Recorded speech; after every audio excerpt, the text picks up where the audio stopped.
ஏய், என்னாச்சு? ஏன் அழுகுற? அவன் என்னை விட்டு போயிட்டான். அவன் இல்லாம நான் எப்படி இருப்பேன்னு தெரியல. நானும் அவன் கூடயே போயிடுறேன்.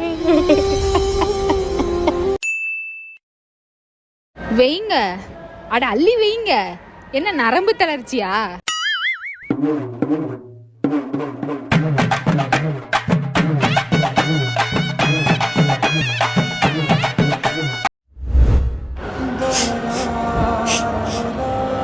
காரம் கொஞ்சம் ஜாஸ்தி, கொஞ்சம் கம்மியா இருந்திருக்கலாம். இருந்தாலும் நல்லா இருக்கு. ஒரு வாரத்துக்கு சேர்த்து ஹோல்சேலா சாப்பிட்டு போல தானே. இந்த சோறு கறி குழம்புக்கு மட்டும் என்ன குடல் குழம்பு இருக்குது, ரசம் இருக்குது, அதெல்லாம் லாரியில வருதா?